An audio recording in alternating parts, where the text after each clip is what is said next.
So hey anime fans, the series name is What If Naruto Got Harem with Disney Princess. So let's start the series. Someone exclaimed, now presenting the Hokage Tsunade Senju, as a throng of people gathered around a lone individual with blonde hair and whisker marks on his cheeks at a village gate encircled by a vast forest.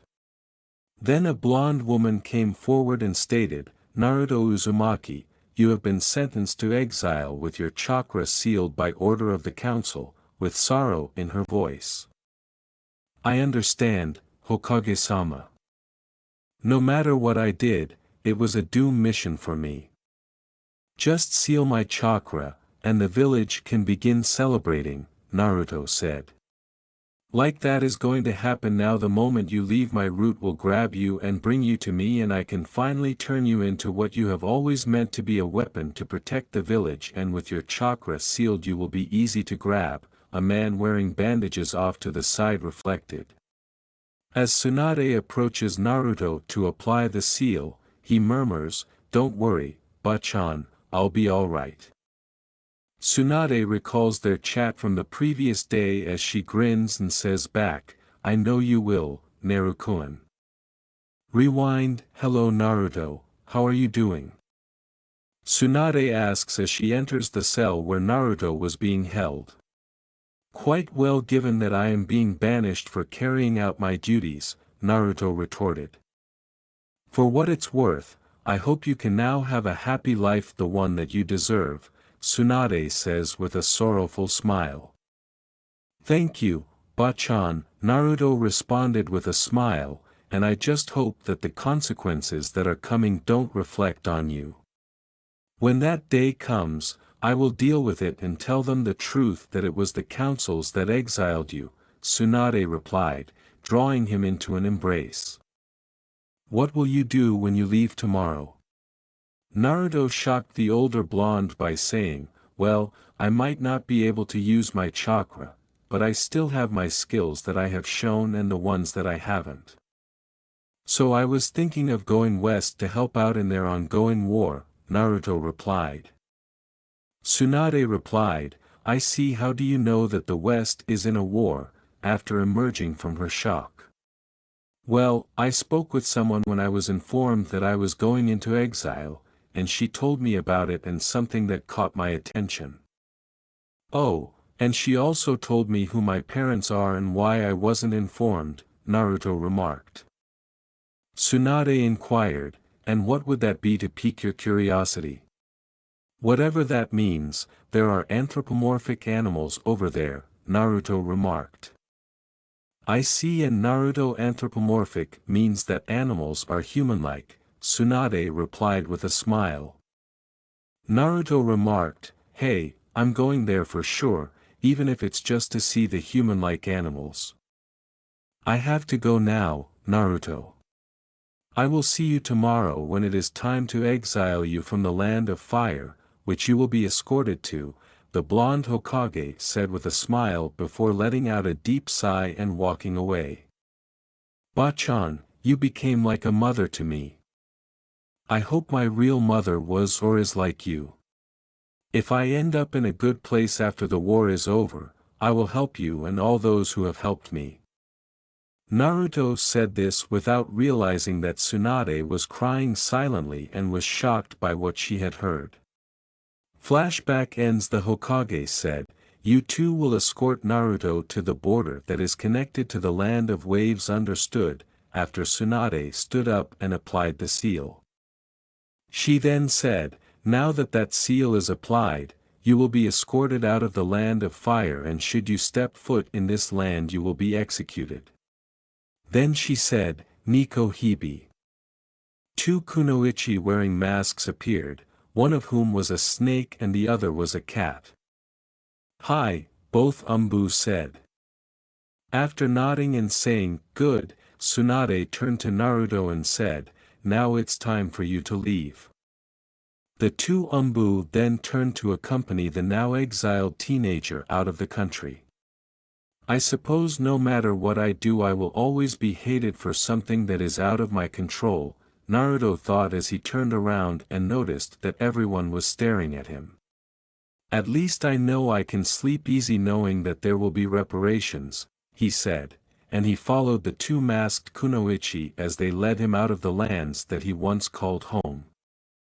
When Naruto and the two ANBU reached the border, they turned to face him, and the one wearing a cat mask remarked, "Here we are, Naruto. Thank you Yugao for escorting me here and for what you did when I was a kid," Naruto remarked, glancing at the kunoichi. After taking off her disguise, Yugao asked, "How did you know it was me, Naruto?"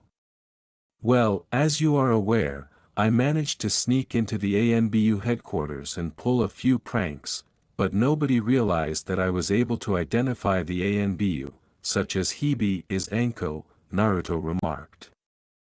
"Well, Gaki, for what it's worth, you getting exiled for doing your job, it's just stupid," Hibi/Anko replied, removing her mask as well. Naruto remarked, "Well, I should be apologizing because the council's actions for banishing me will have reparations, which I'm sure they'll blame me for." "How do you know that and how can you be so certain?" Yugao asked. "Do you really think I would show what I can really do to a village that hated me for something I didn't ask for and wanted me dead for it?" said Naruto. "Well, that is a good point, so Gaki, where will you go?" Anko said, acknowledging that he had a point. "Well, I'm heading west to aid in the war, and if I enjoy it there, I might settle down," Naruto remarked. "You seem to have it planned out," Yugao said, and then she gave him a scroll, saying, "This is what Tsunade wanted you to have.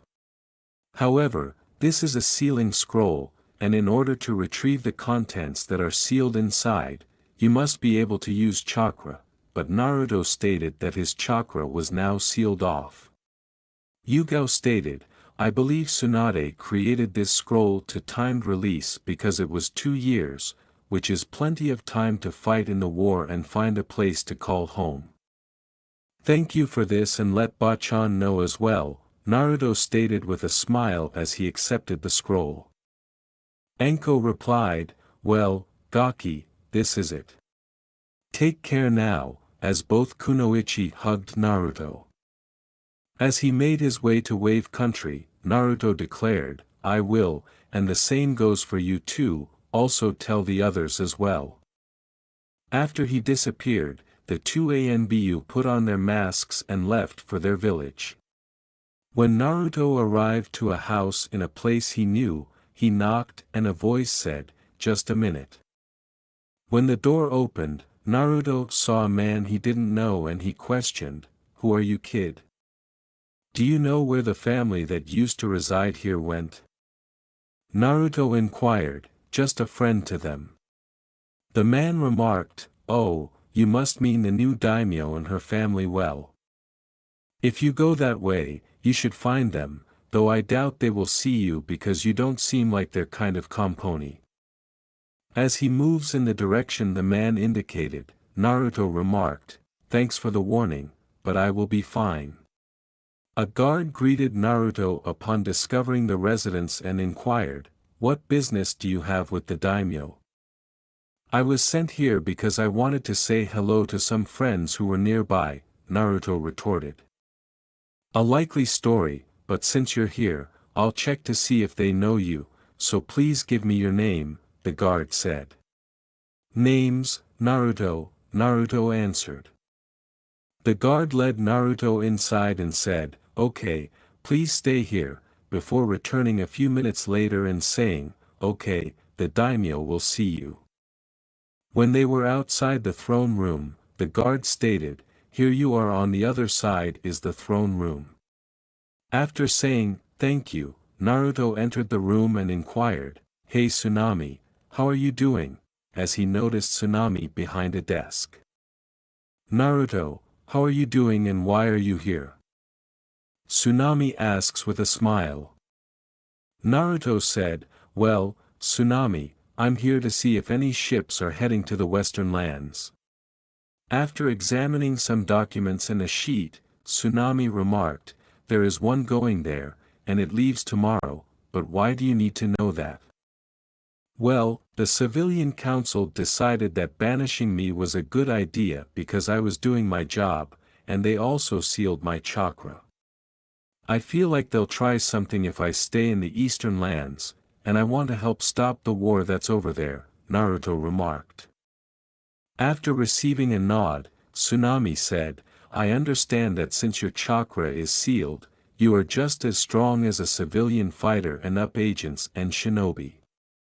You don't stand a chance and you do like to help people. She continued, well, I will speak to the captain about letting you on a. It's not a very big ship as I hold a few hundred people, but you might have to work for the accommodation. I don't really care how I get there as long as I get there, Naruto remarked with a simple shrug. That's the Naruto I like to hear, Tsunami adds with a smile before heading out to the docks. Later that day, Naruto was contentedly sleeping in a bed that Tsunami had granted him access to for the night while he traveled to the Western Territories, where the captain had declared that he may enter for free because he was the national hero. He was in his mindscape when he eventually fell asleep, so he decided to find out what the fox wanted. When he arrived at the cage, he said, Hey Kurama, what do you need? What is the issue? Inquired Naruto. The problem is that the seal they put on you to seal your chakra isn't working properly because your chakra is now sealed. You see, the seal your father put on me was meant to gradually take my chakra and add it to yours, so I don't know what's going to happen to you, Kurama said. Well, I will deal with that when we cross what bridge, but for now let's focus on getting to the west so I can do what is right, Naruto said after giving it some thought, before fading away to enjoy a restful night's sleep. As Naruto was considering his options on the ship the following morning, he noticed a group of teenagers who were about his age. Two of the boys had brown hair and appeared to have been electrocuted, but one of them appeared more composed than the other. The three girls also had blue eyes and the same hair, with one having auburn, another having black, and the last having blonde. Naruto decided to approach them. Take 5 guys, someone is coming over, the youngster with the unruly hair says as Naruto approaches, and when Naruto gets close enough, he asks, Can we help you? Not really, the name is Naruto, and I came over to see if you need any more sparring partners, Naruto replies, shaking his head. Nice to meet you, Naruto. My name is Sora. My brother Roxas and sister Xian are here. She gestures to the black-haired girl. Naruto remarked, What she is your sister, I thought she was theirs, before hastily adding, No offense. She looks like that after an accident that was severe enough to require facial reconstruction, but she never explained to me or Roxas why she chose to appear to be Kairi and Namin's sister. But sure we could use another person then that way it is even, she says, pointing to the girls in order. During dinner time, Naruto made friends with the group and learned that Kairi and Namin were twins who were more support-oriented, while Sora, Roxas, and Xian were triplets who shared his personality of simply wanting to help people. For 2 weeks, they did everything they could to get ready for what they would face when they landed in the Western lands. A group of knights were picking up a girl with medium brown skin and long raven black hair in a city the day after the ship landed.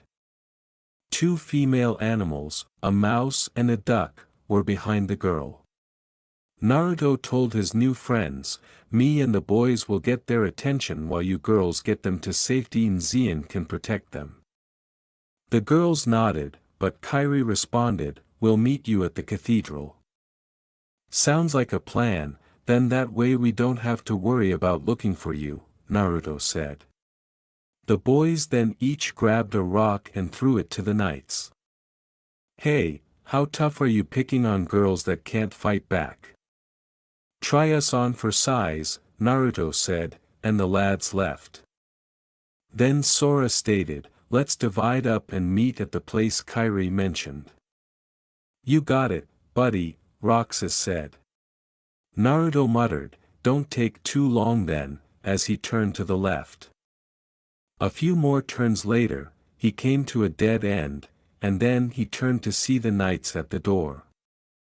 One of them said, that's too bad that you ran into a dead end, otherwise you might have gotten away, as the knight continued to laugh. Just before he went at the knights, Naruto shrugged and stated, yeah, that is too bad.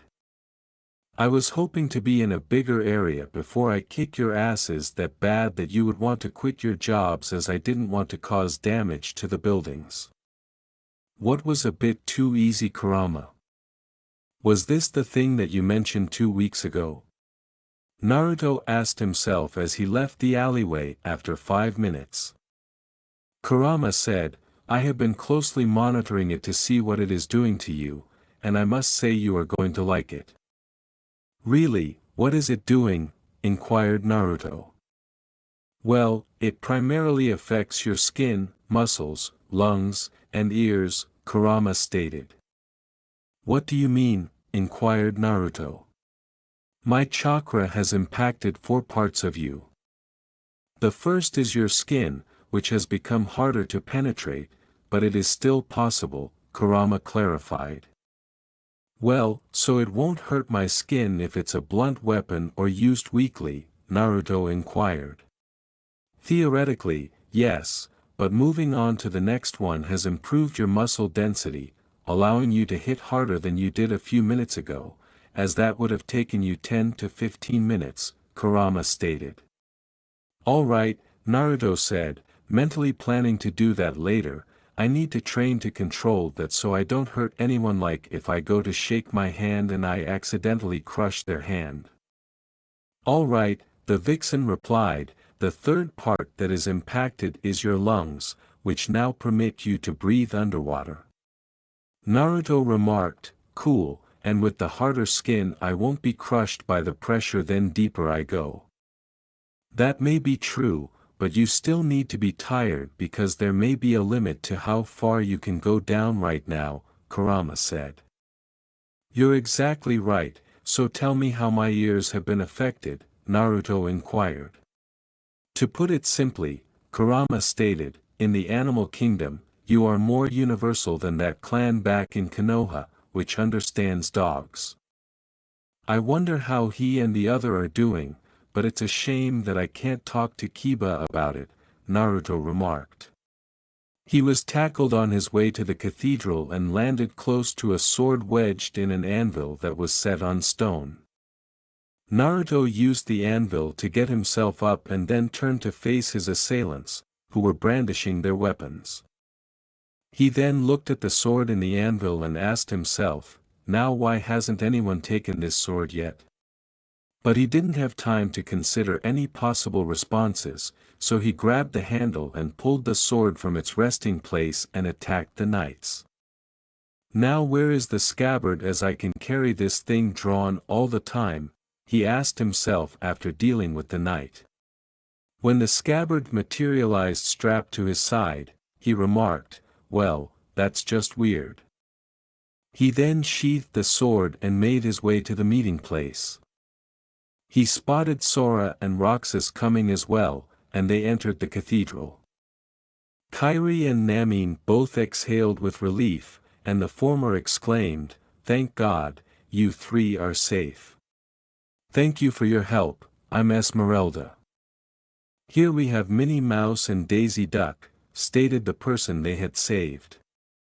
I'm Naruto Uzumaki, a former Konoha genin, and it's a pleasure and nice to make your acquaintance, Naruto remarked.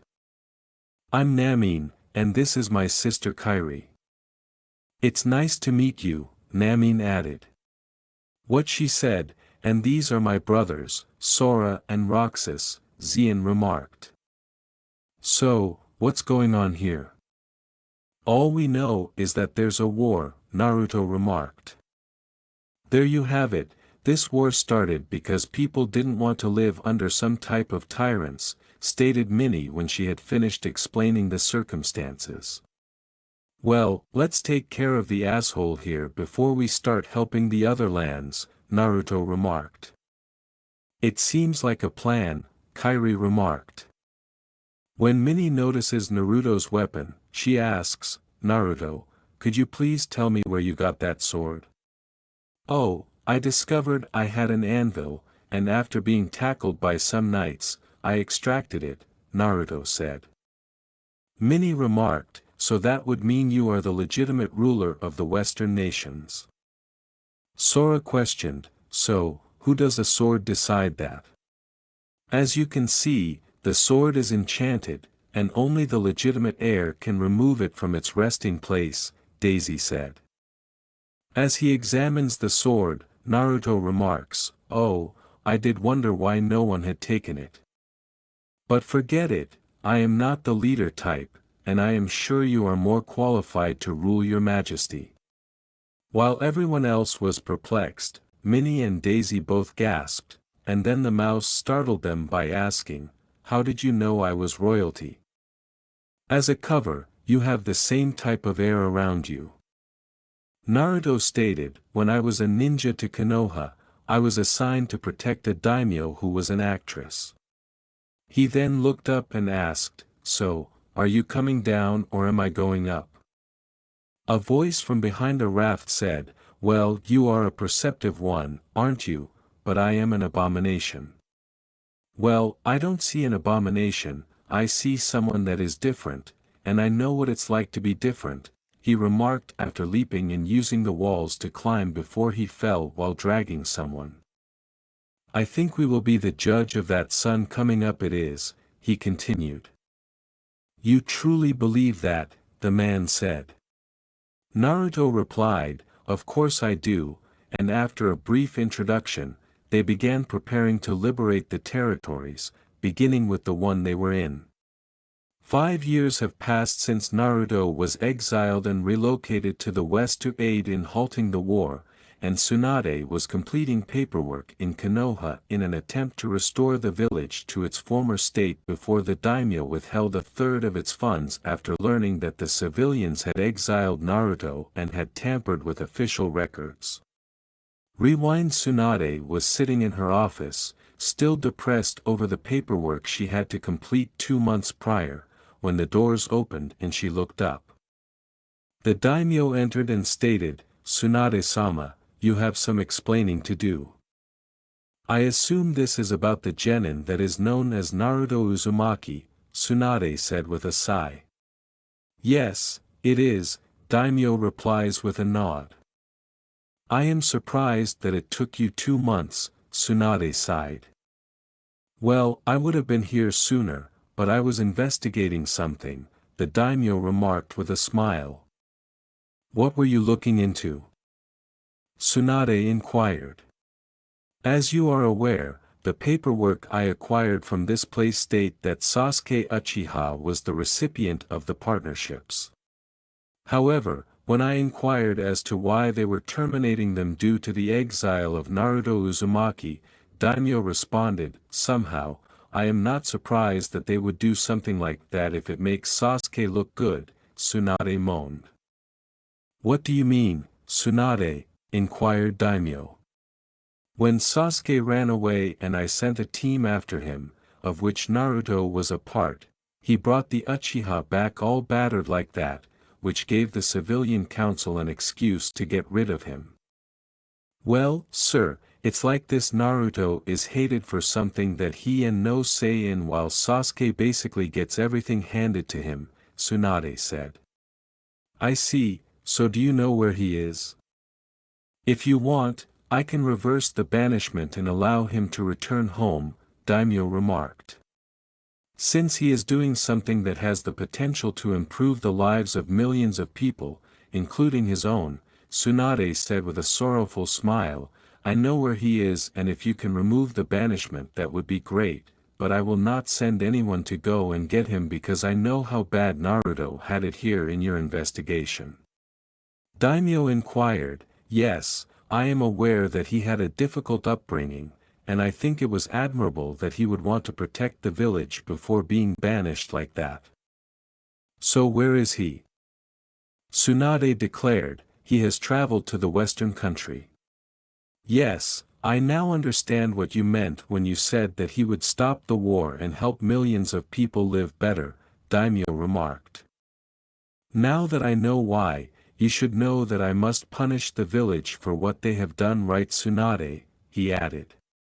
Yes, I knew that if you found out why Naruto was banished, you would punish the village, but I just hope this doesn't reflect on me, Tsunade replied, nodding. At the end of the day, the daimyo removed the power that the civilian council had taken and returned it to the Hokage, lifting Naruto's banishment. However, he would want to return voluntarily, and Jiraiya would have to seal the cursed mark himself.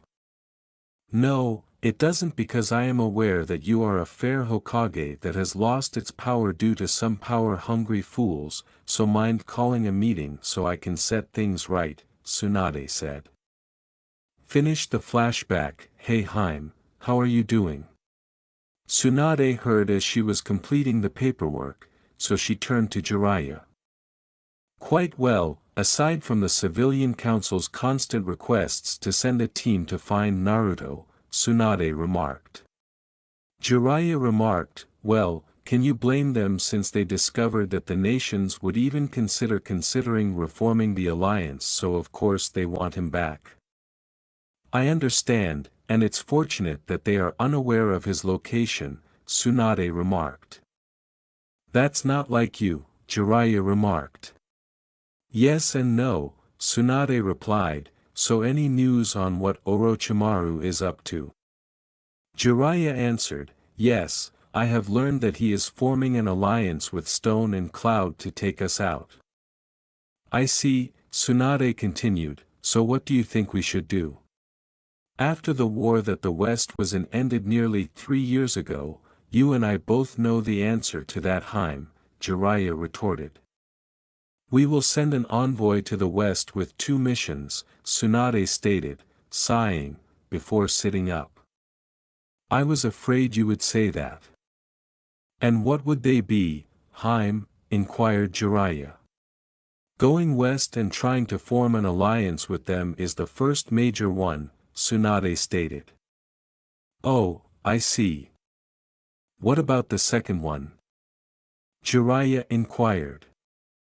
Well, since this is more of a side mission, I don't care if it is finished or not because it will be to ask Naruto to return if they see him, Tsunade remarked. Jiraiya asked Tsunade, so that's where he went? He nodded and said, which you and I both know if he is happy there, he wouldn't come back. Get me the rookie 11 and their senseis, Tsunade continued, because we can't force him back exactly as the daimyo ordered. Jiraiya turned to leave, saying, okay, I'll go get them now. As he left the room, he thought, now, if we do see the brat, all I have to do is put a loyalty on him and he will willingly want to come back. Tsunade said, okay, now that you are here, I have a mission and a side one, and the side one isn't important. After the rookie 11 and their senseis arrived at the office an hour later. Then Asuma inquired, so, what are our missions, Hokage-sama? The primary one is that Tsunade wants everyone to travel to the western country and attempt to establish an alliance with them. She also stated that she wanted everyone to leave by 8 in the morning. Alright, tell me about the side mission, Kurenai inquired.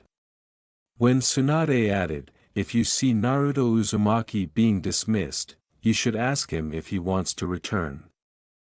And everyone left. In the western country, just outside the capital, Naruto was sitting in his garden with a view of his territory, which he named Zootopia. It was by the ocean and had a port that Queen Minnie and her husband, King Mickey, had given him. Over the previous 5 years, Naruto had assisted in putting an end to the war, and a year later, he married numerous girls from all over the country in an effort to build an alliance. In addition to being a landowner, Naruto served as a counselor, ambassador to all the countries he had married the heads of, and member of a unique group known as the Keybearers, who were equipped with a unique weapon called a Keyblade that could change shape to fit its owner and give them additional power. "Good morning, Naruto," said an Asian woman with shoulder-length black hair who was dressed in a guard's uniform as she entered the garden. "Hey Mulan, since you are here in the royal armor, I assume something is happening," Naruto remarks as he glances over and notices one of his wives wearing the kingdom's armor. "That's right, the king and queen want to see you and they are calling the other keybearers," Mulan remarked, nodding. "I take it you used the carpet to get here," Naruto adds as he stands up. Mulan responded, "I did and got to work, I hope you didn't mind." Naruto responded, "No, I don't mind," before asking, "So, do you need to go back to the castle?" "Well, their majesties sent me to the port to get them something that can only be done in your land, so I do need to go there," Mulan said. "Do you mind if I continue using it?" When Mulan sat on the carpet, Naruto shackled his head and said, "No, you can keep using it then that way you can get back to the castle." Then, Naruto sprouted a pair of fairy wings and left for the castle, where he worked as a keybearer. I wonder what's going if the king and queen want me and the other keybearers," Naruto thought as he made his way to the palace.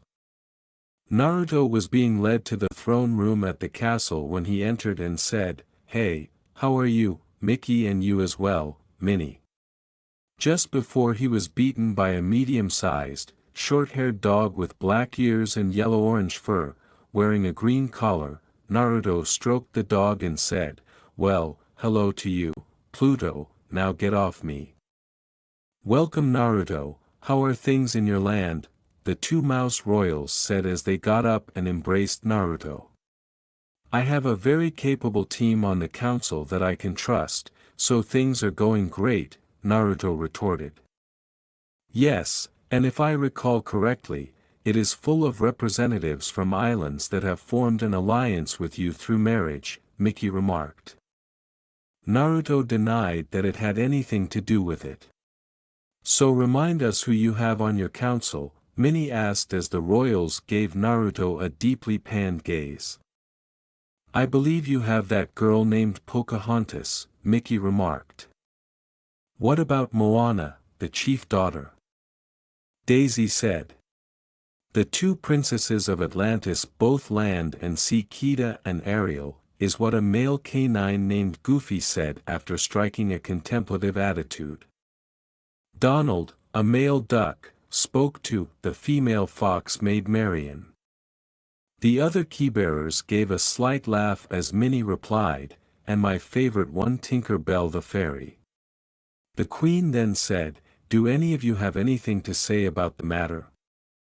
We know it's been 3 years, but we can't believe that Naruto is a fairy," Xian stated as he took the stage. "We understand what you mean, but you heard what the genie said when Naruto made that wish after the war was over," Minnie stated after the other keybearers nodded. Rewind in the castle that Queen Minnie claimed as her own, a month after the war ended, the queen was standing in front of a mirror and listening to a white dress when a puff of smoke caused her to turn and see who had entered the room. She asked, "Genie, what can I do for you?" Genie responded, "Well, Minnie, it's time." Minnie smiled when she realized what the genie meant and replied, "Thank you for informing me." Genie remarked, "Not a problem, Minnie. Naruto is right outside to lead you down the aisle." Minnie says, "You can come in Naruto," and as Naruto entered the room, the female mouse twirled a little before asking, "So, how do I look?" "You look fantastic, Mickey is a very fortunate mouse," Naruto remarked. "Thank you Naruto, and I must say thank you for walking me down the aisle," Minnie remarked with a smile. "Minnie, you have been like a mother to me for the past 2 years, so that honor is mine," Naruto remarked. With tears in her eyes, Minnie asked Naruto, "Do you really mean that?" Naruto said firmly, "Of course I do, after all you have supported me no matter what I did and what I choose to do in life." He then turned to face Genie and asked, "Hey Genie, would you mind seeing me tomorrow morning? I have a wish that I have put off for too long now." Genie responded, "Yeah, I don't mind doing that, but why not wish for it now? Simply put, today is about Minnie and Mickey, and you forgot that I asked that nobody make wishes today except for Mickey and Minnie," Naruto remarked. Remembering that Naruto had made that request the day before, Genie remarked, "Oh, I forgot you made that request." He clenched his skull.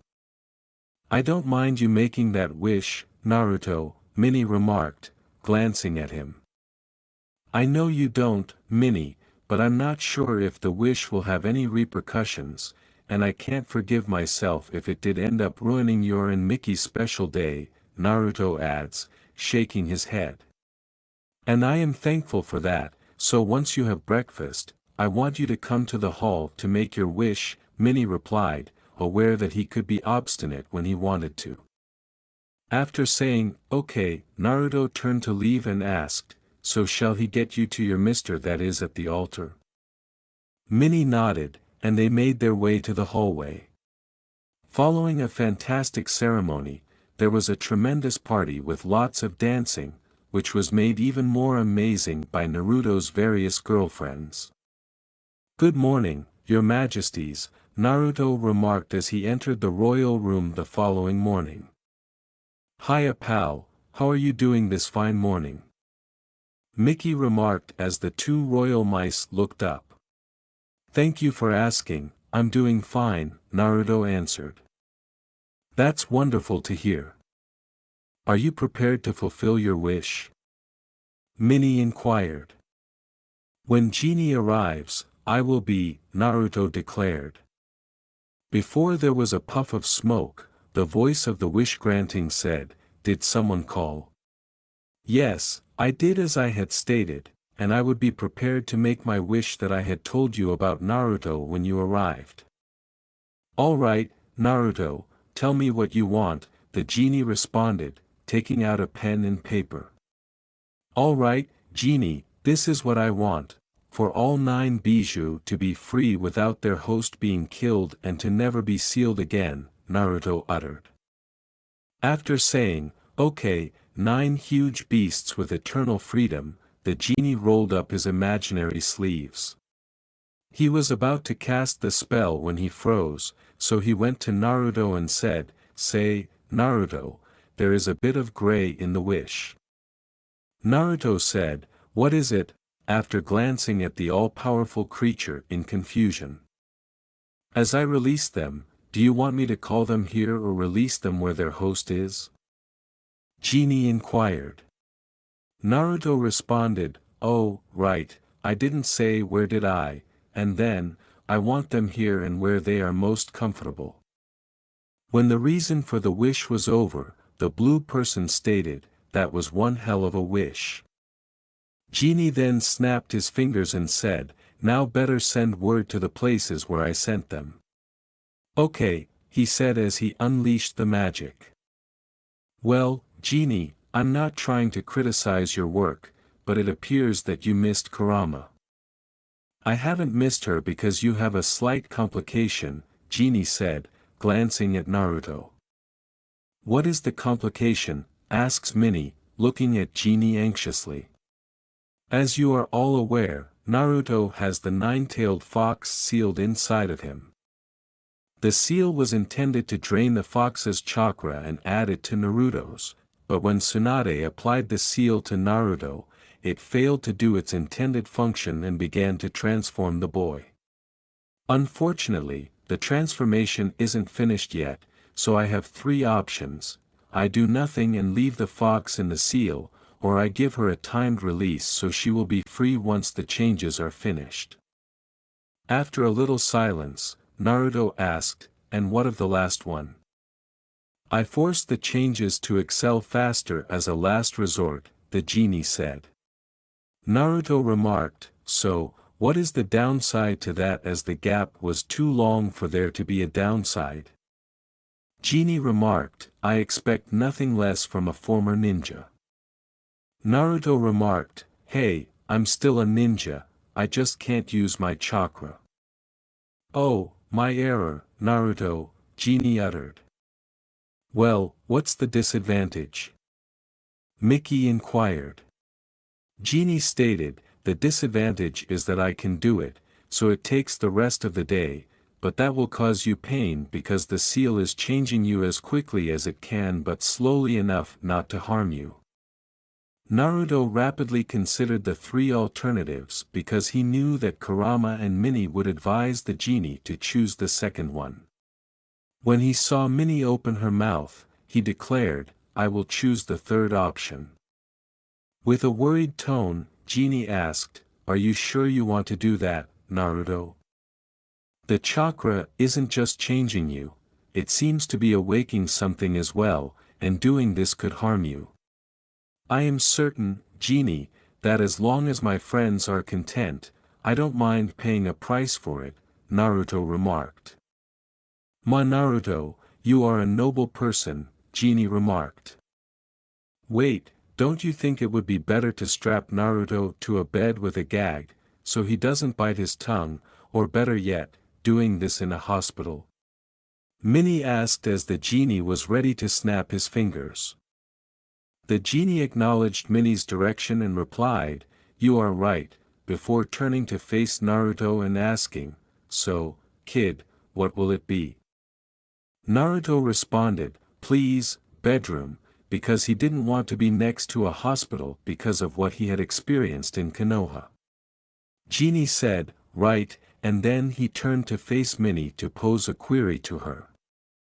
Take him to his room that we prepared for when he wants to stay while his fiancés are staying here, and I will get one of his more permanent residential fiancés to look after him for today, Minnie said, anticipating the genie's next question as she saw him looking to her. After nodding and saying, right, the genie and Naruto vanished in a cloud of smoke. Knowing the difficulties that would arise if Minnie had either Kairi, Namin, or Zien watch after him instead of the other two, Mickey said, Minnie, I think it would be better if you had all three of them looking after him. Minnie was about to question her new husband why when she realized who she was referring to. You're right, I should get Kairi, Namin, and Zien to look after him, she replied, before leaving the throne room to get Naruto's three fiancés. When Minnie, Kairi, Namin, and Zien arrived in Naruto's room 10 minutes later, they reported that the youngster was strapped to the bed. The genie inquired, are you ready, kid? To which Naruto nodded, and then the genie turned to the girls and asked, do you three know why you are here? Yes, we are to take care of Naruto because he made a wish that has freed the tailed beasts in his land, but the seal that blocks his chakra has complicated things and you had three choices, do nothing, wait, or speed things up. But the last one will cause Naruto pain, Kairi said after the girls nodded. And nobody was scared of the other two kicking off or couldn't choose one of us, Zien remarked. After nodding, the genie stated, okay, so you know what we're here for, then let's begin. He then snapped his fingers, and 5 seconds later, Naruto was flailing and attempting to scream in agony, but the gag was muffled. He and Minnie left Naruto because they were at a loss for what to do. The following day, Kairi, Namin, and Zien were in Naruto's room taking care of him when they were abruptly thrown back by a gust of wind that seemed to be getting stronger by the minute. 5 minutes later, the Queen and Genie attempted to enter the room, but as soon as they opened the door, the strong wind pushed them against the wall. Minnie asked, Genie, what is happening?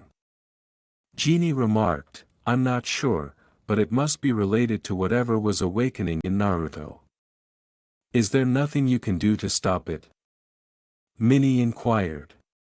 Genie snapped his fingers and the wind stopped, saying, I can't because this was forced because it's like trying to stop running water with your finger, but I can put a barrier up to stop it from destroying anything. Namine turned to the queen and the genie within the room and said, "Thank you."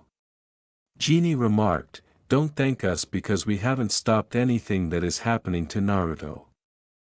All I did was put up a barrier around the bed to prevent the wind from causing more damage to the room than it has already." "So, what's going on with him?" Zian inquired. Genie remarked, "I wish I knew he knew something could happen, but he chose it anyway." Kairi looked at Naruto and remarked, "Well, it's Naruto. If it's necessary for a friend of his to be happy, he will do it without hesitation." Then, she noticed something emerge on Naruto's back and exclaimed, "What was that?" Everyone in the room glanced at Kairi, and Genie said, "What was what?" When he didn't hear back, he turned to face Naruto. After a few minutes, he noticed fairy wings in the distance, and he added, "One moment, I know who can help. Give me a few minutes," before vanishing. "Queen Mini Kairi, Namine, Zian, allow me to introduce you to my old friend Clarion, Queen of the Fairies," Genie said after he returned after 15 minutes, but he was not alone because there was a woman with light honey gold hair, enormous golden fairy wings, a tiara, and a dress made of some sort of dust. "Your Majesty," was said by the 4 females as they bowed. "Raise your heads, I came to see the boy that Genie spoke of," Clarion stated, glancing at the girls. She then approached Naruto and continued, "So, this is the boy Genie mentioned?" "Yes, he is," Genie answered with a nod. "Well, I don't believe it. You are right about him being a fairy, but unless I feel him directly Io can say what type he is," Clarion said, continuing to stare at Naruto. When she didn't hear back, she turned to face Genie and his new friends and noticed their anxious expressions. "I see you are worried, so to ease that worry, should there be any damage, I will send best fairies to fix the damage," she said. Genie responded, "Well, it's your call, Your Majesty," as she glanced at Minnie. Minnie remarked, "Well, we don't have a choice, so do it." Genie nodded, and as the party prepared for impact, Genie snapped his fingers, forcing them to be struck by the wind that Naruto was creating. Clarion then said, "Okay, I have what I need, so put the barrier back up," after a few minutes had passed. "So, what's the verdict?" he questioned as Genie raised the barrier. "He is an elemental fairy and the most powerful of all fairies, even though I thought that was a myth," Clarion remarked. "Cool, so what is that?" inquired Zian. Clarion remarked, "Obviously, an elemental fairy is a fairy over an element, even more so than the seasonal fairies." "So, what distinguishes the two?" Nanine inquired. "Well, elemental fairies don't have that restriction, but seasonal fairies can manipulate the element they were made to and can cause havoc if they mess with another season, like a winter fairy going to a summer's domain," Clarion clarified. "I see," Kairi said, "can you help him?" Clarion asked, "Yes and no." Then, observing the expression on everyone's face, she went on, "I can help him control his wind powers, but I can't stop what he is going. Thought normally I can, but seeing as this was forced, his body wasn't ready for this kind of power just yet." Finally, she thought, "Genie, why not have a medium?" When Genie saw where she was going with a medium, he said, "I know what you are thinking," and knowing Naruto, he would want something that he can use on people but not kill them. He then took out a tape measure, measured Naruto, and pulled a curtain around the bed. After a few minutes, the curtain was pulled, and Naruto was still on the bed but wearing some sort of black and green-lined armor with fox-like ears and the Uzumaki clan symbol on his shoulder. In one hand, he was holding what appeared to be a key, I can't describe it, but it's the Oblivion Keyblade but Ventus green in color, and he looked at Clarion before saying, Behold, I give you the Keyblade and its armor. Good, Clarion replied, nodding, send him to me when he does. You know what, Genie, you have given me an idea, but I will speak to Mickey about it, Minnie remarked, glancing at the Keyblade and armor. I have it, really, Genie said. What is it? A special type of guard that will protect us if we go somewhere, Minnie said. They will have armor and a Keyblade, and the Keyblade will have a special property. You have a brilliant idea, Genie remarked. As she leaves the room, Minnie says, No, I will excuse myself and see you later on today and hopefully make that wish. The following day, Minnie and Mickey decided to select the keybearers, and they went with Sora, Roxas, Xian, Kairi, and Namin. Of course, Naruto will be the guard captain. It was about noon when Naruto awoke, and Clarion greeted him by asking, Who are you? I am Clarion, and I am Queen of the Fairies, Clarion stated, turning to face Naruto. Naruto stated or inquired, Well, it's nice to meet you, but why are you here? She then described what had happened the day before.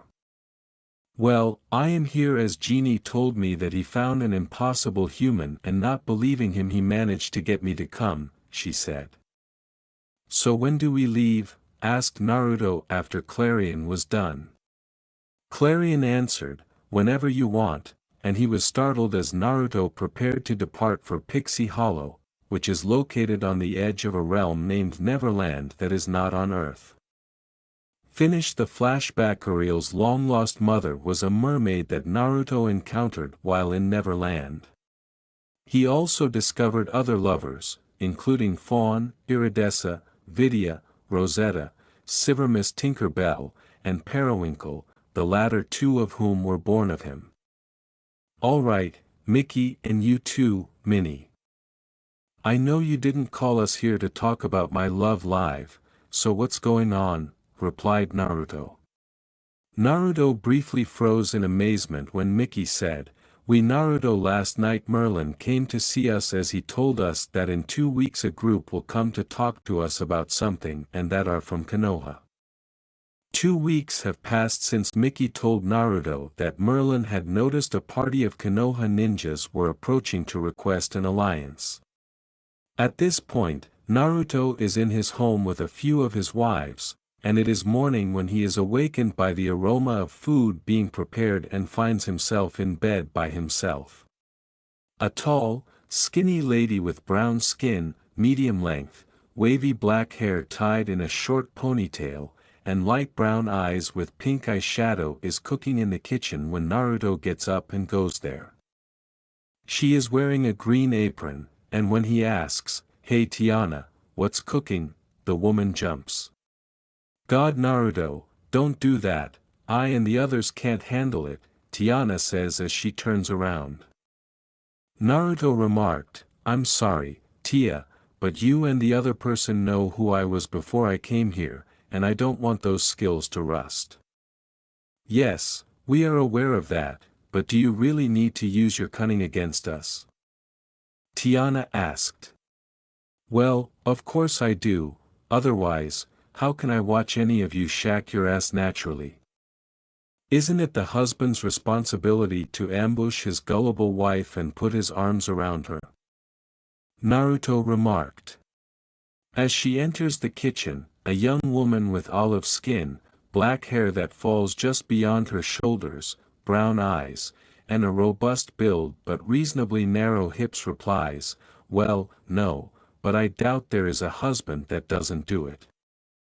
Naruto said, Hey, Nanny, how are you and your family? And added, I might know one guy who wouldn't do it because he is an emo. Well, the Jumba and Pleakley are a handful, but they mean well, and Lilo is doing well with Stick, Nanny remarked. Naruto remarked, That's fantastic, but what are you two doing here anyhow? It's not that I don't mind any of you here. Well, Hun, after Zian Kairi and Namin informed us of everything that was going on, we all sent word to King Mickey and Queen Minnie that we wanted to attend the meeting, so we are here making things for the meeting, Tiana and Nanny replied with a smile. Well, that's where they went, and certainly Mickey and Minnie didn't want to handle the fallout from you girls if they had said no, so how are you all attending the meeting? Naruto inquired, unsure how. Well, Nanny continued, if you're curious, the nobles and royals will be present at the meeting. Naruto remarked, so that would be Snow, Cinderella, Aurora, Ilanwi, Ariel, Jasmine, Pocahontas, Kida, Rapunzel, Elsa, and Moana, possibly Anna. That's right, Tiana said. I see, though I am surprised that Aurora, Ariel, Jasmine, Pocahontas, Kida, and Rapunzel are being allowed to come by Triton-hamed Powhatan's old king Cash Frederick, Naruto remarked. According to what we've been told, the girls initially indicated they couldn't come, but they quickly changed their minds after learning that people from Konoha were attending under false pretenses to learn about these meetings, Nanny added. Nice, but what about the others? Inquired Naruto. Well, Belle, Esmeralda, Meg, Jane, and me Nanny maid Marian will be the maids, and Jane has been training with Cinderella, Tiana stated. Alright, Naruto continued, Kairi, Namin, Zian, Mulan, Gogo, and Judy will be guards in their proper roles, with Zian, Gogo, and Judy wishing to punch at least one of the approaching ninjas. There is no question about that, and like the other fairies, Tinker Bell and Periwinkle never leave your side, Nanny remarked. Well, given that Tinker Bell and Periwinkle were born from Naruto when he laughed for the first time, it's to be expected, Tiana remarked. After nodding, Naruto remarked, that's right, and I'll have to watch them closely because they don't like it when people disparage me. Yeah, but it was amusing to see the last guy who made fun of you while Tinker Bell was around run 10 miles to see what would happen if the group did the same to you, Nanny said. Well, if Sakura Haruno and or Sasuke Uchiha are involved, then I'm sure to get badmouthed, Naruto remarked. Then he saw that his new girlfriend wasn't mentioned, so he inquired, and what about Maleficent? Well, based on what Aurora told us, she will be there, but she won't be participating, Tiana stated. Therefore, she will be present to ensure that whoever arrives does not do anything foolish, Naruto stated. Very much yes, Tiana remarked. Well, given how protective you all are of me in case they discover I'm in the room, this meeting should go well, Naruto remarked. Then we should inform the king and queen that they should have some builders ready in case those two arrive today, Nanny stated. I'll try, Naruto murmured, because I have to get to the castle and get ready. Well, that relieves some of our burdens, so it just leaves us to get the food there, Tiana remarked. Naruto remarked, if he agrees, I can let you use Cat Astro's because he won't be getting much exercise today. Thank you Naruto, that would be fantastic, Nanny remarked. The three of them sat down to breakfast after Naruto remarked, think nothing of it and I will do that once I am ready to leave seeing as breakfast is ready and I still need to sort him out for today. Naruto had a few carrots for the horse when he arrived to the stables an hour later to talk to Cat Astros. When he spotted a pure black stallion chewing, he grabbed the wheelbarrow and fork and said, Hey Cat Astros, could you please do something for me today? The stallion said, Hello master, what are you up to today, after looking up to see Naruto. Well, the ninjas from Konoha are coming today, Naruto retorted as he began cleaning the stable. Well, that means I won't be exercising today, Cat Astros inquired. Naruto remarked, well, there is one for you to get some exercise. And what would that be? Inquired the horse. You see, 2 of my friends are in the house preparing food for the meeting, but they are having some trouble getting it to the castle safely, so I said I would talk to you to see if you would be willing to help them out, Naruto replied. Sure, I don't mind helping your mates out, but I do have some conditions, Cat Astros remarked after giving it some thought. Why am I not surprised that you want something out of it? What do you want? Asks Naruto after he laughs. First of all, they don't ride me, Cat Astros remarked, because you know how much I detest it when the one who hasn't tamed me does it. Naruto remarked, that's fair, but I might need our help with a prank later. Oh, and how can I assist? Cat Astros inquired. Well, there is one person I know who believes he is entitled to everything and can do anything better than anyone, Naruto remarked. I understand you think that when he sees me, he will think that he has the right to ride me, but as I am known as the unable tameable stallion, he won't be able to tame me, Cat Astros remarked, recognizing where his master was heading. All right, so tell me, Naruto said. Cat Astros remarked, normally, I would say no, but for this, how can I not, just this okay? What else is there? Naruto answered, sweet, and I was expecting it to be a one-time thing. Additionally, Cat Astros stated, you are to ride me back home. Done, Naruto declared as he proceeded to sort Cat Astros out. Cat Astros whispered, wait master, as Naruto was leaving the stable.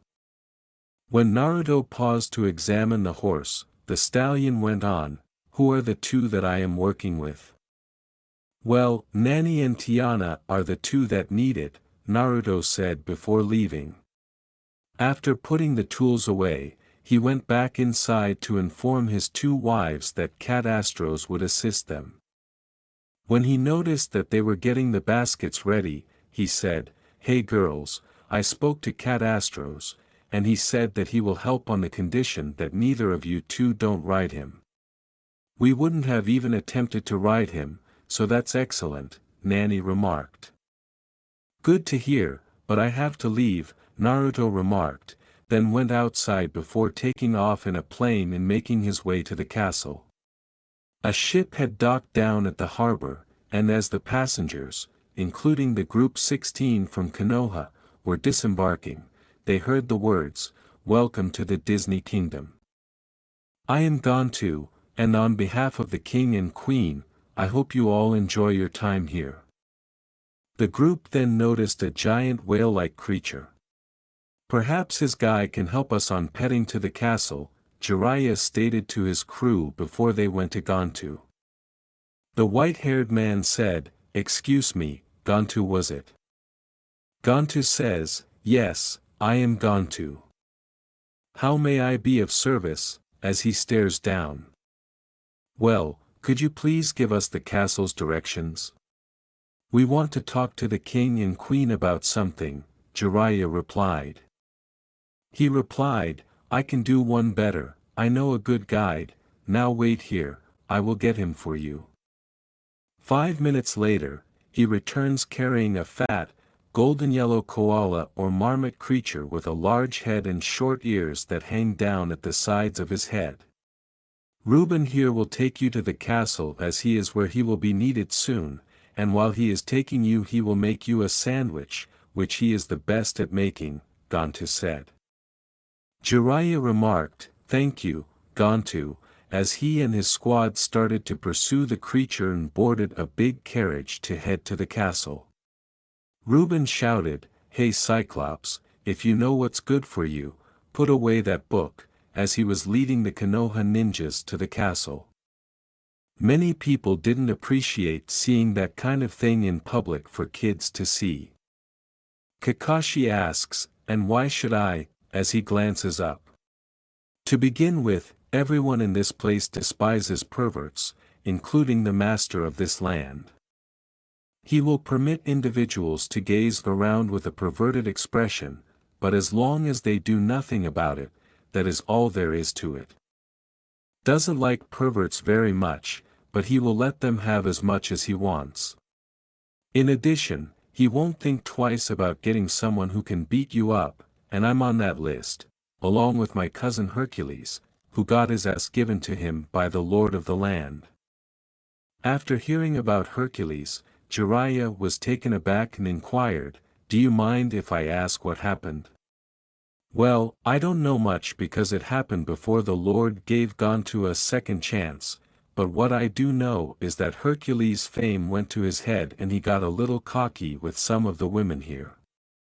The Lord challenged him to a fight, and Herc's arrogant response was that if he won, he would get the land, but if the Lord won, he would get his lover Meg, and from what I understand, she was a little unhappy about being with Herc because he had placed a bet with Hades, one of the gods of one of the underworlds. Nevertheless, before the Lord could tell Herc where he could solve the anti-offer, the citizens decided he would fight, and the fight ended in a matter of minutes, with Herc making a really good impression of an ostrich. Reuben said, shocking Jiraiya and Guy. After scoffing, Sasuke remarked, "He sounds weak to me." Jiraiya remarked, "Now that Sasuke Hercules isn't entirely human, in fact, I believe the only person I thought could have given him a good fight would have been Tsunade." "Well, that may be true for your people, but there are some here who can beat him, including me, but I don't do much because I'm lazy," Reuben remarked. "So, aside from you and the land's ruler, who else can defeat him?" "Perhaps I can demonstrate my youthful strength to them," Guy inquired. As he served them a meal, Reuben remarked, "Well, there are a few cousins like Kix and Stitch, maybe Angel could, and then there are the Keybearer's personal guards to the Majesties, and rumor has it that the Lord is the strongest one." Kiba questioned, "Is the Lord really that strong?" "I'm not sure, but there are some rumors about the Lord that he doesn't want to stop," Reuben remarked. "So, based on that reasoning, he doesn't give a damn about rumors," Shino stated. "That's correct, and there are always rumors about nobles and royals," Reuben said. Asuma inquired, "So, what other rumors are there about the Lord?" As he comes up with a decent one, Reuben replies, "Now let me think of a good one." He then adds, "Some people claim that he isn't human because they have seen him fly high in the sky with fairy-like wings and go and come out of the sea without an air tank on." Kurenai remarked, "I see. What is the Lord like, seeing as you speak so fondly of him?" Reuben chuckled and said, "Well, the Lord is a great Lord that will help when the need arises and will not hesitate to do what is right and is willing to give anyone a second chance to those he thinks deserve it."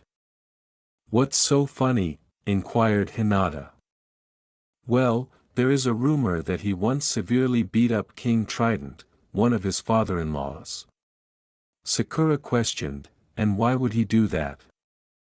"I have no idea," Reuben said, adding, "Some of the rumors say that it was a way to see if he was worthy to his daughter, some say it was how he treated his family." "Well, if that rumor is true, then he likes to pick fights in the family because King Trident and Hercules are related because both their fathers are brothers." Niji remarked, "It seems like the Lord has fought several family members." Reuben responded, "You could say that since he not only defeated Herc but also his father Zeus, Hades' Trident's half-sister the Sea Witch Ursula."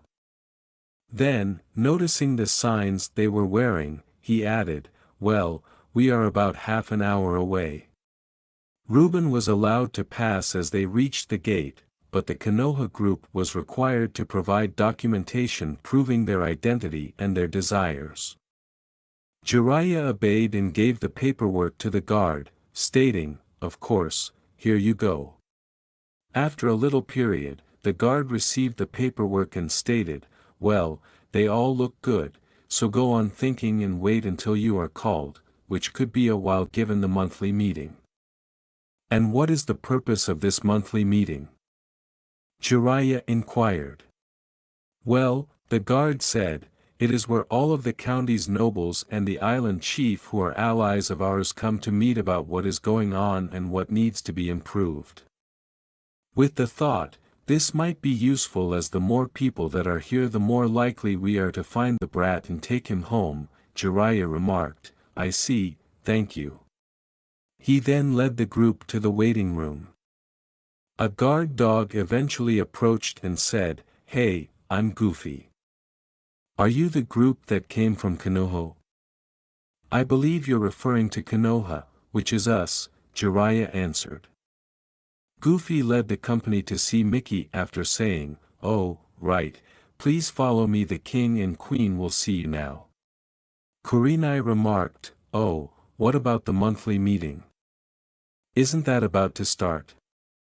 When they reached the chambers, Goofy said, Oh, don't worry about it, the king knows what he is doing.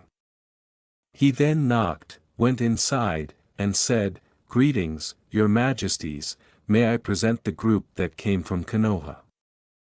The group then entered. The two royal mice were seated on their thrones when the Konoha envoy entered the throne room. The male mouse said cheerfully, Hello, I'm Mickey Mouse, and I'm the king of the Western nations. He then pointed to Minnie and said, And this is my wife, Minnie. What can we do for you, considering that you traveled so far from Konoha? Greetings, your majesties, I am Jiraiya. We are here for 2 reasons, but first, may I ask how did you know where we come from? Jiraiya stated as she walked forward. Since Naruto was the one who told them, Minnie somewhat lied when she said, Well, you see, we have a few people that used to live in eastern nations, and they have told us all about your shinobi villages as well as the symbols to each village that are on the metal part of your head protectors. After taking a minute to comprehend what he had just heard, Jiraiya remarked, I see. Thank you for informing us. No issue, just respond to my query, Mickey said. Well, we are here in part to see if you will join forces with us, Jiraiya stated. Since I stated that we would make the decision collectively, Mickey clarified, I am afraid that I can't make that decision on my own, even though it is true that I could. It's just unfair for those who joined us, so I will ask the other leaders what they want to do during the next monthly meeting. I understand, and I appreciate you thinking about forming the alliance. When is the next meeting scheduled? Mickey questioned. Well, the meeting is tomorrow, so what is the other reason that you are here? Of course, and well, I am going to be honest here as I am hoping you would help us as we are sent here to look for someone that came here about 5 years ago to help out in your war after a little misunderstanding, Jiraiya said after pausing to consider his words because this might be his only lead on finding Naruto. When Mickey and Minnie realized who Jiraiya was referring to and that he was lying about the misunderstanding, their eyes furrowed. We see, Minnie remarked, may we know the name of the individual that you wish to seek? You might recognize him, his name is Naruto Uzumaki, Jiraiya remarked. Well, you're lucky, but not so much at the same time, Minnie replied. What do you mean? Inquired Jiraiya. The queen asked, so what is so funny? Minnie responded, well, we know Naruto is a very kind young man and in the past 5 years we have grown to love him like a son, and he might not admit it to us, but I think he sees as the parents he wishes he could have had when he was younger. This caused some of the guards to giggle. Well, you are correct that he does view you both as his parents because you have supported him ever since he arrived in this country and he turns to you for guidance, Kairi remarked. I see now, Minnie remarked, how do you know that? After a few rounds of truth or dare, isn't it obvious he told us himself? Namine blushed and said, I am really grateful that I am wearing my armor right now. Well, you guys just brighten my day, so thank you, Minnie remarked. I understand that things could be challenging because he has bonds here, Jiraiya remarked, but he smirked within and thought, well, as long as I put that seal on him, he will gladly return to Konoha. He then inquired, so, where is he? I know he misses us. Mikey glanced at the guard by the door, Goofy's son Max, who noticed that Naruto wouldn't want to see them. Knowing that, Max nodded, and Mikey said, unfortunately, he is away at the moment and wouldn't be back until either tonight or in the morning. Max then went to try to locate Naruto. Jiraiya remarked, oh, I see, that's a shame, and then reflected, fuck, the brat got lucky because otherwise I would have put that loyalty seal on him. At least I know where he will be by tomorrow morning. As the meeting went on, Max asked, hey Naruto, how are you doing? But he couldn't find him because he was in the stables. Naruto turns to face Max and asks, hey Max, how are you? I'm doing fine. Max answered, not much, just looking at you. Naruto questioned, and why was you looking for me? Well, the Konoha envoy is here, and since everyone knew you wouldn't want to meet them just yet, King Mickey informed them that you were on a mission and wouldn't be returning until tonight or tomorrow morning, Max retorted. Naruto remarked thoughtfully, I see, and then, I guess I'll have to hide until the morning tonight. At least he knew better than to say in the afternoon. Well, I think he knew that most of the females that come here just come to see you, Max chuckled, adding, and if you were in King Mickey's place, what would you do? I would have done the same thing after all. I wouldn't want to piss off two elementals. Then there is Jasmine with Genie, Naruto replied with a smile. Max questioned, what are you going to do until tonight? It's true that I wouldn't want to mess with Elsa or Anna, and there's the whole wish-granting thing. Well, first I said that I would help Nami and Tiana get the food in the kitchen so that it would be all prepared for tomorrow. Other than that, I have nothing, but you know me, I will think of something, Naruto stated after pausing for a few moments to reflect. Naruto and Max turned to find Nami and Tiana on a cart that Naruto had instructed Cat Astros to pull after they heard the words, hey boys, are you hey to help us out? Well, the day that I never thought would come has come, Max remarked upon witnessing this. And what do you mean? Inquired Tiana. In other words, Max stated, I never imagined that day that Cat Astros would be used by anyone other than Naruto.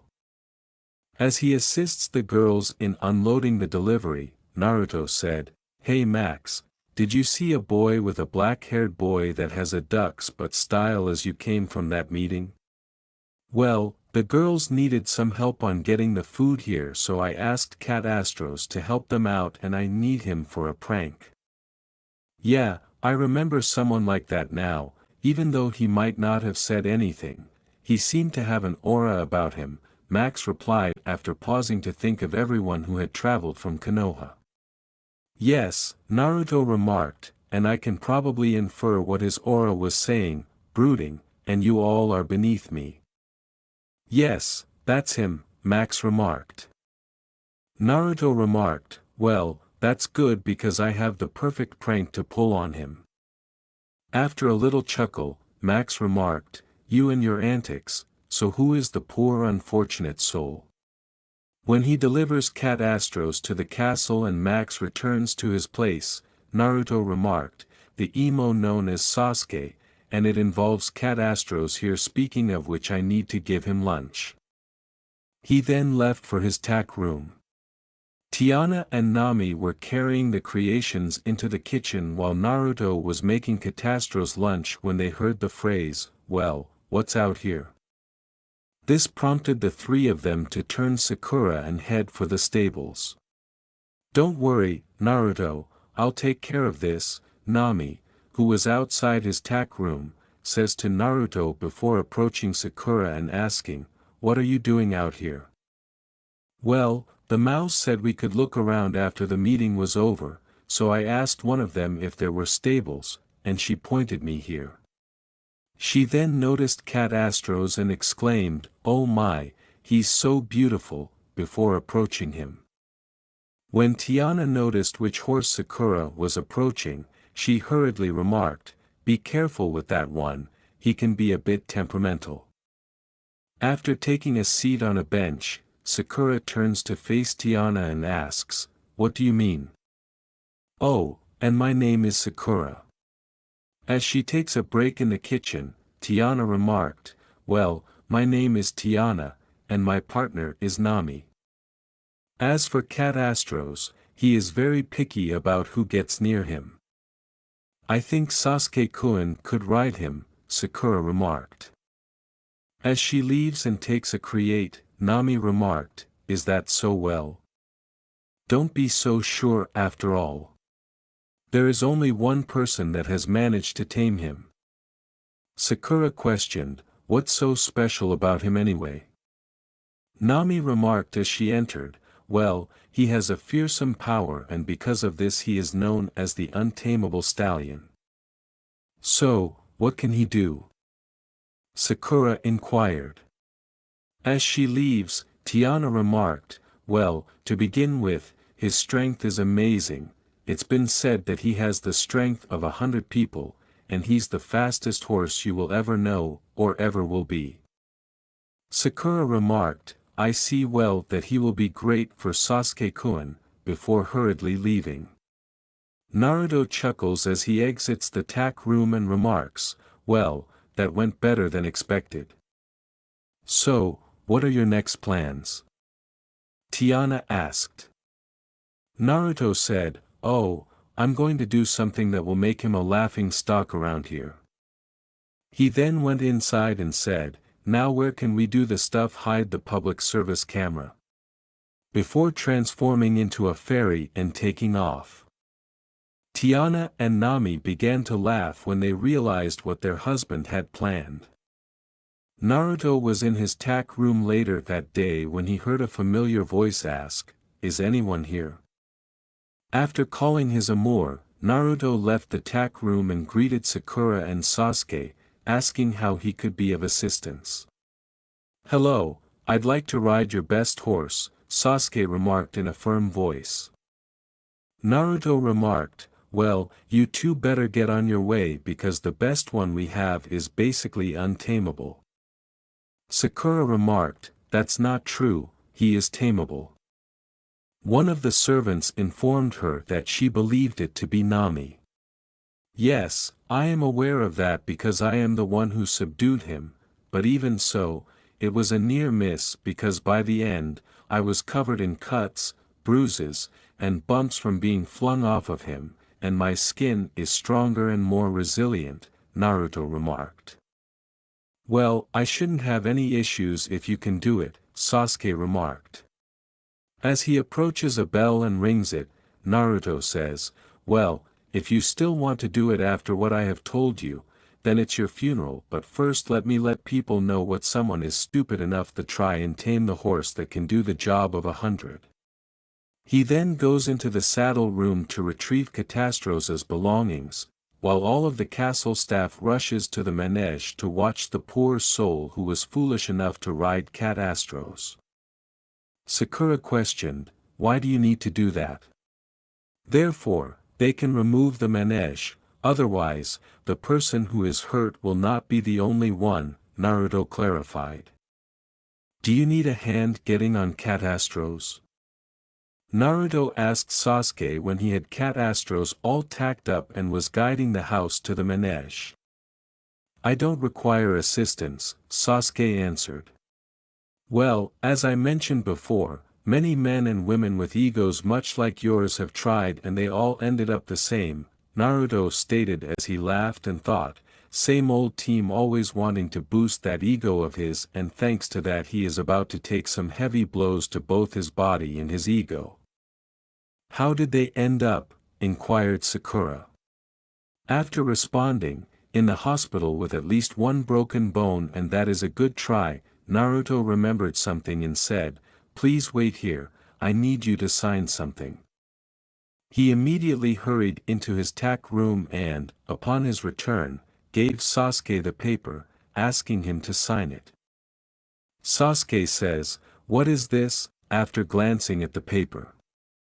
"Just a disclaimer, I've told you everything you need to know about Cat Astros, and if you wind up in the hospital, neither you nor anyone else can blame me because I told you what happened to those before you," Naruto remarked.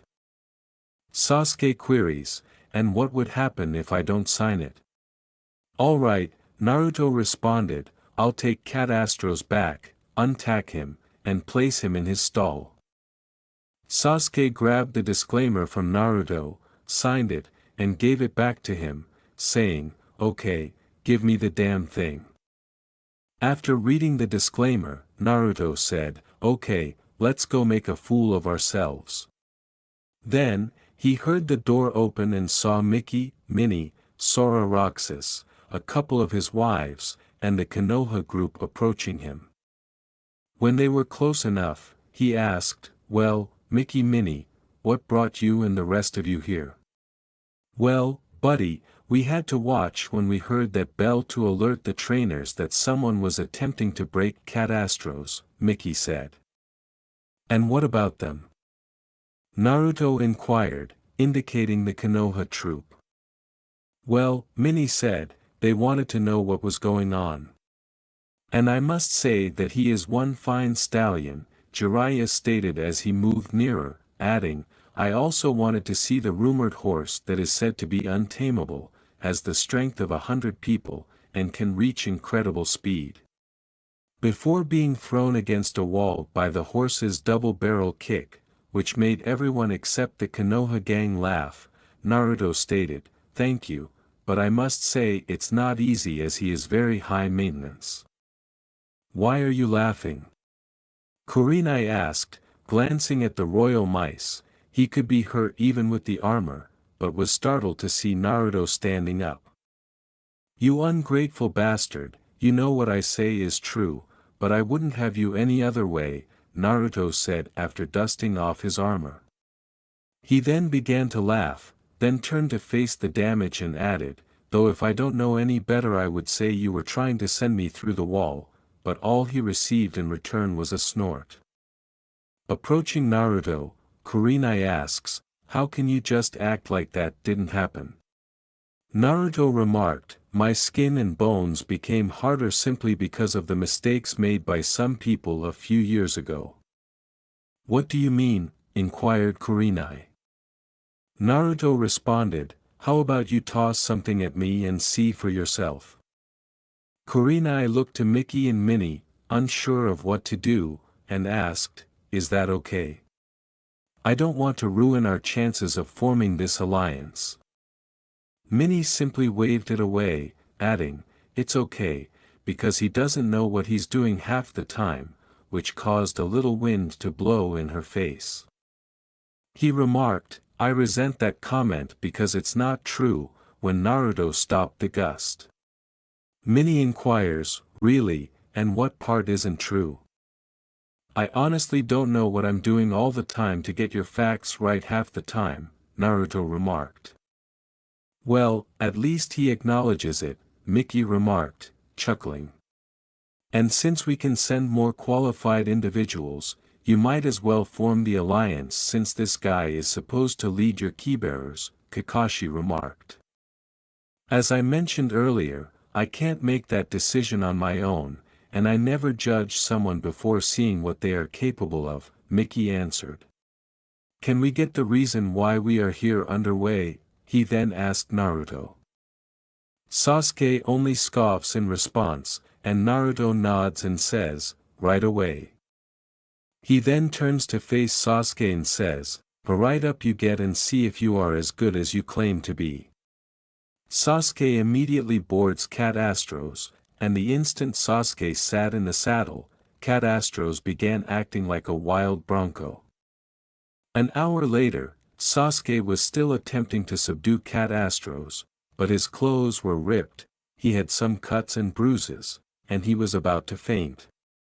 Nevertheless, he was determined to survive, and when Cat Astros managed to get Sasuke to come, he unintentionally sent him hurtling in the direction of Naruto, who was speaking to his Zein, Nanami, and Kairi, when he was tackled by Sasuke, who had fainted, and the abrupt impact knocked off his helmet.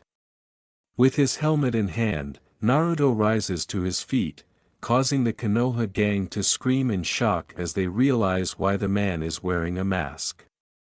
Naruto's only response was, "Hey, how are you all doing?"